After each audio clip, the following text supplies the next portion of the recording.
नमस्ते, नमस्कार, बहुत बहुत स्वागत आपका अनादि टीवी पर। मैं हूं आपके साथ पारुल। आज बात करेंगे कभी खुशी कभी गम, चीता प्रोजेक्ट की वर्षगांठ। भारत में चीता प्रोजेक्ट 70% सफल हो गया है। शुरुआत में थोड़ी बाधा जरूर आई थी, लेकिन धीरे धीरे इससे गति पकड़ ली है और अब स्थिति यह है कि सरकार 53 करोड़ रुपए की लागत से चीता सफारी बनाने की योजना पर काम कर रही है। एक बार ये प्रोजेक्ट पूरा हो गया तो जनता आमने सामने चीतों का दीदार कर सकेगी। चीता प्रोजेक्ट की वर्षगांठ पर यह घोषणा की गई है। 181.17 हेक्टेयर जमीन चीता सफारी के लिए दी जा रही है। इसमें 2.5 साल का समय लगेगा और 4 चीतों को रखा जा सकेगा। नियमित अंतराल से 6 वयस्क और 3 शावक चीतों के दम तोड़ने के बाद ये एक सुखद समाचार भी है कि अब देश में चीता प्रोजेक्ट नई मंजिल की तरह आगे बढ़ रहा है। आने वाले दिनों में कुछ और चीते भारत की धरती पर पहुंचने वाले हैं, जिनको बसाने के लिए नए स्थानों की तलाश की जा रही है। इस बार दक्षिण अफ्रीका से आए चीते लाए जाएंगे, जिनमें जोड़े के मौसम में मोटी फर विकसित नहीं होगी और गर्मी में उन्हें भारत के मौसम में अनुकूल व्यवस्था मिल सकेगी। इन चीतों को ब्रीडिंग के लिए अलग से रखा जाएगा, यानी अब भारत में 100 वर्ष पहले विलुप्त हो गई चीतों की प्रजाति जंगलों में घूमती दिखाई देगी। चीता प्रोजेक्ट के 1 साल पर विशेष चर्चा करते हैं, लेकिन पहले छोटी सी रिपोर्ट दिखा देते हैं।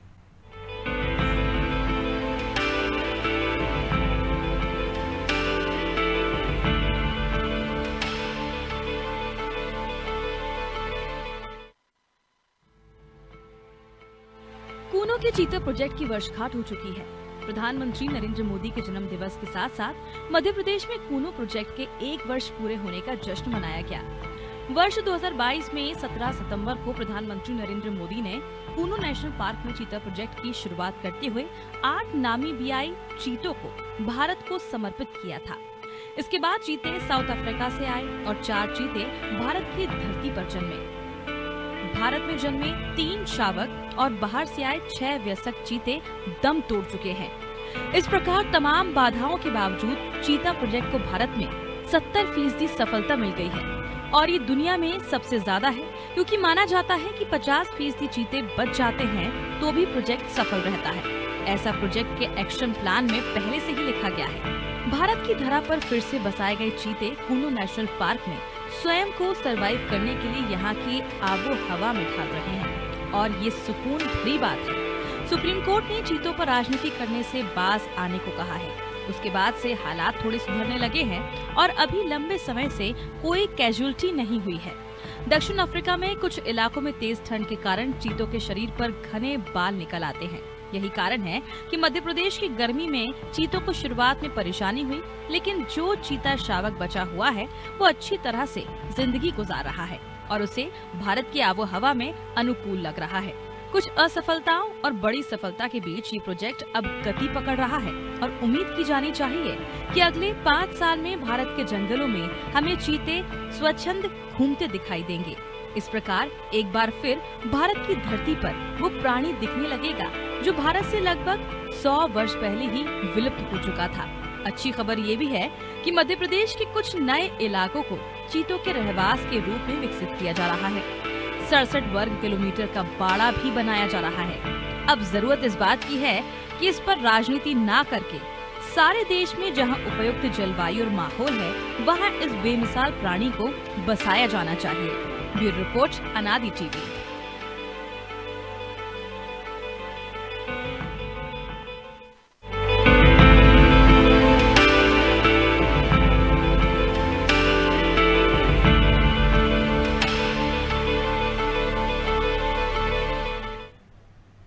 17 सितंबर 2022 ये वो तारीख थी जब चीतों को लाया गया था। प्रधानमंत्री नरेंद्र मोदी का जन्मदिन और चीतों को भी लाए हुए 1 साल हो गया है, लेकिन अब तक भारत में 20 चीते लाए जा चुके हैं, जिनमें से अब 14 बचे हैं। कुछ और जिनकी किन्हीं कारणों से मृत्यु हो चुकी है, लेकिन एक मादा चीता ने 4 शावकों को भी जन्म दिया था, जिनमें से 3 की मृत्यु हो चुकी है, एक अभी भी जीवित है। और अब इस चीता प्रोजेक्ट को और भी विस्तार देने की कोशिश की जा रही है। ये कहा जा रहा है कि आने वाले समय में आप अपने आमने सामने चीतों को देख सकते हैं, यानी जो प्रजाति हमारे यहाँ से विलुप्त हो गई थी उसे दोबारा बसाने की कोशिश कामयाब होती हुई दिख रही है। कहा जाता है कि अगर जितने चीते या आए हैं, जितने भी आप ऐसी प्रजाति लेकर आ रहे हैं जो आपके यहाँ नहीं है, और उनमें से 50% भी आपके यहाँ बच जाते हैं, तो कहीं ना कहीं ये सफलता ही है उस प्रोजेक्ट की। गणेश पांडे जी हमारे साथ जुड़े हुए हैं, वरिष्ठ पत्रकार हैं, आप वाइल्ड लाइफ विशेषज्ञ भी हैं। ये कहा जा सकता है कि आप वाइल्ड लाइफ के बारे में काफी लिखते हैं। बहुत बहुत स्वागत गणेश सर आपका अनादि टीवी पर। सुन पा रहे हैं आप मुझे? जी जी जी जी पारुल जी नमस्कार। सर नमस्कार करते हुए मैं आपसे सवाल ये लेना चाहूंगी कि चीता प्रोजेक्ट की शुरुआत और उसके बाद अब इसको दिया जा रहा विस्तार, ये कहा जा रहा है कि आने वाले समय में इसको लेकर एक पूरा एरिया भी दिया जा रहा है, कई एकड़ जमीन दी जा रही है। उसके बाद ये बताया जा रहा है कि इसको इस तरह से विकसित किया जाएगा जिस तरह से हम हमारे देश में टाइगर विचरण करते हुए देख पाते हैं, उसी तरह से चीतों को भी देख पाएंगे। इस प्रोजेक्ट को जिस तरह से आने वाले समय में विस्तार दिया जा रहा है, उसे लेकर आप क्या कहना चाहेंगे? देखिए पारुल जी, चीता कूनो लाए साल भर हो गया है जी। और उनके संरक्षण के बारे में यहाँ के अधिकारियों ने बहुत कुछ सीखा और जाना भी। हालांकि 20 चीता में 14 चीते ही बचे हैं, तो वो समीक्षा भी लगभग कर रहे हैं कि कहाँ क्या कमी रह गई है। और जहाँ तक यहाँ पे चीता प्रोजेक्ट को लेके, तो अभी बहुत सारा काम किया जाना बाकी है। और जो जिस तरीके से अधिकारियों ने साल भर में जो मेहनत करी है, उसी का नतीजा है कि जो 4 शावक का जन्म दिया था और उसमें से एक शावक जीवित है। तो इससे लगता है कि अब जो है मध्य प्रदेश में चीता सरवाइव हो जाएंगे। और उसकी चूंकि कूनों में जगह छोटी पड़ रही है चीतों के हिसाब से जी। तो अब जो है दूसरी जगह यहाँ गांधी सागर डैम के लिए गांधी सागर सेंचुरी में भी इसकी तैयारी की जा रही, लगभग फेंसिंग की जा रही है, बाकी व्यवस्थाएं के प्रोसेस में है। तो एक प्रकार से देखा जाए तो अधिकारियों की नाकामी और कामी सफलता के बीच में चीता के 1 साल गुजर गए हैं। और 1 साल में हमने ये देखा कि अब जो है मुझे आशा है कि मध्य प्रदेश में चीता सरवाइव हो जाएंगे। जी बिल्कुल। लेकिन एक बात और भी आपसे समझना चाहूंगी, इन चीतों को लेकर हम अगर उन अमले की बात करें जिसको लेकर हमने टाइगर को लेकर भी कई समय पर बात की है, तो आपको लगता है कि वो व्यवस्था मिल पाएगी चीतों को? और अब तक 1 साल में हमने देखा कि कई चीतों की अलग अलग कारणों से मौत हुई है और कुछ और चीते लाने की कवायद हो रही है जिसमें कहा जा रहा है उनके फर वैसे नहीं होंगे जैसे इन चीतों के फर है। आपने बिल्कुल सही कहा कि जो अभी तो प्रारंभिक रूप से जो है स्थिति नियंत्रण में है, लेकिन जिस तरीके से टाइगर प्रोजेक्ट की बात करते हैं, टाइगर में हम सफलता पा लिए, चूंकि हैबिटेट मध्य प्रदेश में बहुत अच्छा है। चीतों को लेकर ये संभावना नहीं हम जता सकते कि चीता यहाँ सक्सेसफुल हो जाएगा, क्योंकि अभी बहुत सारी कमियां हैं। वो ये कमियां जो है हम आपके किसी विशेषज्ञ ने नहीं बल्कि NTCA ने अधिकारियों को जो है स्वास्थ्य सुरक्षा और मॉनिटरिंग की खामियां बताई हैं। तो जब तक ये खामियों को सुधारा नहीं जा सकता, तब तक जो है यहाँ पे प्रोजेक्ट की सफलता को लेके अभी कुछ कहना गैर वाजिब होगा। दूसरी बात क्या है, एक बात और है कि इस चीता की मौत के बीच में जिस तरीके से असीम श्रीवास्तव के यहाँ लाया गया है PCC और वाइल्ड लाइफ को लेके, तो असीम श्रीवास्तव को उसका अनुभव उतना है नहीं। तो चूंकि अभी उनके बहुत कम समय हुए तो अभी उनके बारे में कुछ कहना ज्यादा अच्छा नहीं है, लेकिन फिर भी अगर देखा जाए तो अभी मेरे हिसाब से तो चीता को लेके अभी और सजग और जागरूक होने की जरूरत है। ठीक है सर। अजय दुबे जी भी हमारे साथ जुड़े हुए हैं। वाइल्ड लाइफ को लेकर आप भी अपनी बात अलग अलग प्लेटफॉर्म्स पर रखते हैं और इसके अलावा आपने हर बार टाइगर प्रोजेक्ट को लेकर हमारे साथ बात भी की है। काफ़ी आप इस सब्जेक्ट को लेकर संवेदनशील हैं। बहुत स्वागत करती हूँ अजय दुबे जी आपका अनादि टीवी पर। टाइगर प्रोजेक्ट के बाद अब चीता प्रोजेक्ट, इसके लिए 181 हेक्टेयर से भी ज़्यादा की ज़मीन तैयार की जा रही है चीता सफारी के लिए। ये कहा जा रहा है कि अब आने वाले समय में आप इन चीतों को अपने आमने सामने देख सकेंगे जैसे हम टाइगर को देखने के लिए जाते हैं। लेकिन कई सारे FN बर्ड्स भी हैं जिसको लेकर हम गणेश सर से भी बात कर रहे थे। चीता प्रोजेक्ट और आपका क्या विजन है इस पर, क्या व्यू आप रखते हैं इसको लेकर? देखिए, अभी मैं सीनियर जर्नलिस्ट गणेश पांडे साहब को सुन रहा था और उनकी एक पॉइंट जो मुझे अच्छा लगा वो ये है कि जो चीफ वाइल्ड लाइफ वार्डन है मध्य प्रदेश के असीम श्रीवास्तव, ये अभी कुछ दिन लेकिन उनको अनुभव नहीं है, ये बात भी हम लोग मान रहे हैं। और हम ये समझ रहे हैं कि लीडरशिप क्राइसिस है, यानी वाइल्ड लाइफ की जो टीम है उसका नेतृत्व ऐसे हाथों में है जिनको कि मतलब वन्य प्राणी प्रबंधन का बहुत ज्यादा अनुभव है नहीं।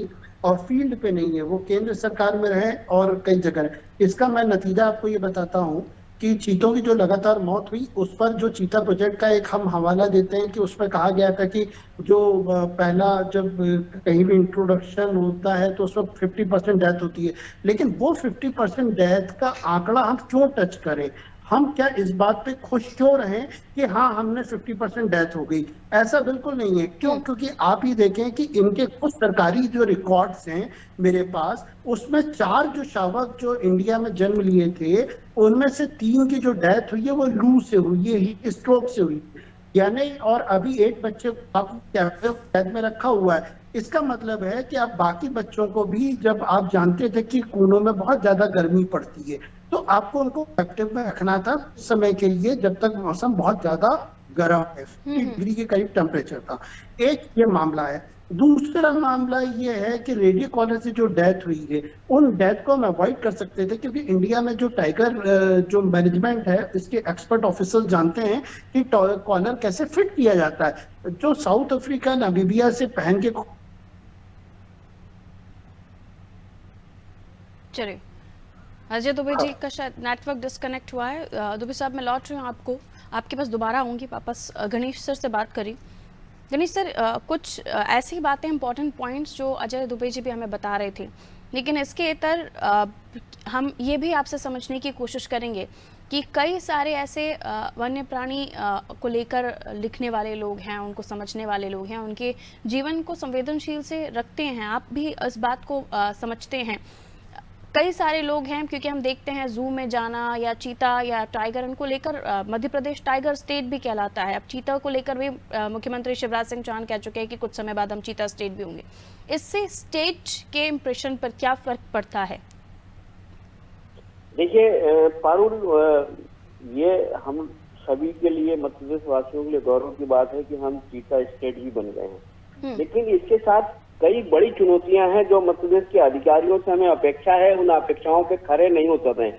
इसका सबसे बड़ा रीजन ये है कि जिस तरीके से यहाँ पे पोस्टिंग का मापदंड तय किया गया है, तो पोस्टिंग एक्सपर्ट के हिसाब से नहीं होता, बल्कि जो है राजनीतिक रसूख के चलते होता है। और जो भी चीता की, अभी जो अजय दुबे बता रहे थे चीता की मौत के कारणों को लेके, तो हम लोगों ने देखा है चीता की मौत के जो सबसे बड़ा कारण ये था कि भारत सरकार के अधिकारियों, खासतौर से एसपी यादव और राजेश गोपाल, जो टास्क फोर्स बनाई गई है, और मध्य प्रदेश के अफसरों के बीच समन्वय का अभाव था, जिसके कारण जो है इन दोनों अफसरों की राजनीति में जो है चीतों की मौत होने लगी और एक दूसरे के ऊपर आरोप प्रत्यारोप होने लगे।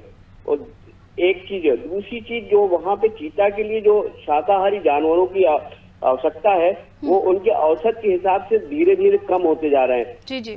और एक अध्ययन के हिसाब से जो SCS के पास अभी वो रिपोर्ट मौजूद है, उस रिपोर्ट के अनुसार तो ये कहा जा रहा है कि वहाँ जो है शाकाहारी जानवरों की हंटिंग हो रही है, जिसके कारण कि जो अनुपात के अनुसार शाकाहारी जानवर चीतों के लिए चाहिए, वो अनुपात के अनुसार उन्हें उपलब्ध नहीं हो पा रहा है। और यही एक रिपोर्ट थी जिसके कारण जो है NTCA और मध्य प्रदेश के अधिकारियों के बीच विवाद हुआ, और यहाँ तक कि जो है केंद्रीय वन एवं पर्यावरण मंत्री ने इस रिपोर्ट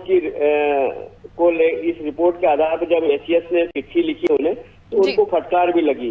तो एक देखा जाए तो चीता को लेके अभी भी राजनीति जो चल रही है केंद्र और मध्य प्रदेश सरकार के बीच, वो बंद होना चाहिए, और मध्य प्रदेश के अधिकारियों पर ये पूरा भरोसा जताते हुए चीता का मैनेजमेंट छोड़ देना चाहिए, हस्तक्षेप नहीं किया जाए। हस्तक्षेप के चलते जो है मध्य प्रदेश के अधिकारी अगर कोई नया प्रयोग या तत्काल उन्हें कोई आवश्यकता है तो अपने हिसाब से कुछ नहीं कर सकते, वो इंतजार करते हैं टास्क फोर्स समिति के निर्देश के या जो है केंद्र सरकार के जो निर्देश के। इसके कारण असमन्वय का जो अभाव है, उसके कारण उसका असर जो है चीता के प्रबंधन पे भी पड़ रहा है। जी ठीक है। अजय दुबे जी, कॉलर को लेकर आप कुछ जानकारी दे रहे थे। देखिए, इंडिया में सबसे अधिक टाइगर्स हैं और यहाँ पे आपने रेडियो कॉलर बहुत यूज किए हैं, कई सालों से कर रहे हैं, लेकिन जो चीतों की मौत हुई थी वो रेडियो कॉलर के इन्फेक्शन से हुई थी। हम ये कैसे माने कि हमारे जो वाइल्ड लाइफ ट्रेन्ड ऑफिसर्स हैं जो टाइगर्स के बारे में बेहतर जानते हैं, और उसके बाद उनको साउथ अफ्रीका, नामीबिया करोड़ों रुपए खर्च करके ट्रेनिंग दिलवाई गई 2 साल।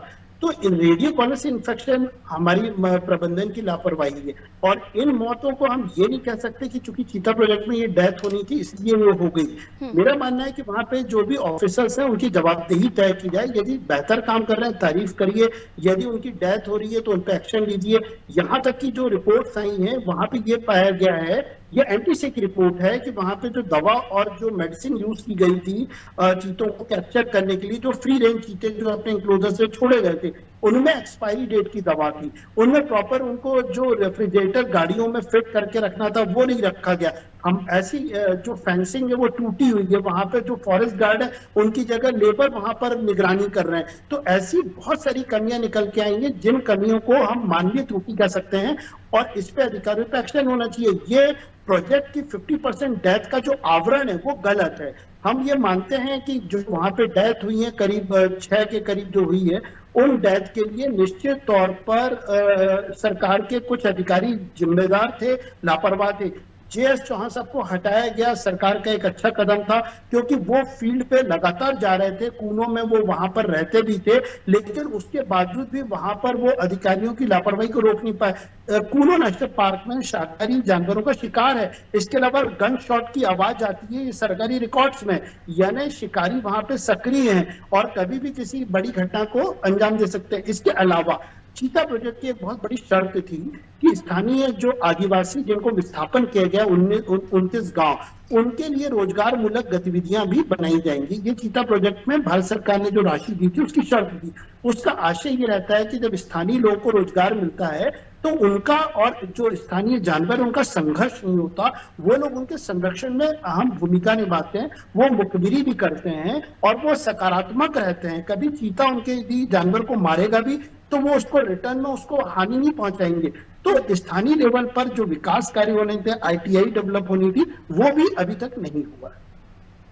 बिल्कुल, ऐसे में कई सारी चीज़ों को ध्यान रखना बहुत आवश्यक है। आपने कहा कि जिम्मेदारी तय होना, टाइगर्स के हमने मौत को लेकर कई सारे कार्यक्रम अजय सर आपके साथ किए हैं, और तब भी हमने ये चर्चा की थी कि क्या कोई फॉरेस्ट डिपार्टमेंट में बड़ा अधिकारी है जिसकी जिम्मेदारी तय हुई। हालांकि एक नाम अभी आपने लिया, लेकिन अगर कोई गलतियां हो रही हैं और आप और हम समझ पा रहे हैं, तो ये डिपार्टमेंट में बैठे हुए लोग आंखें मूंद कर क्यों बैठे हुए गणेश सर, या फिर चीते लाना ही बस मकसद था?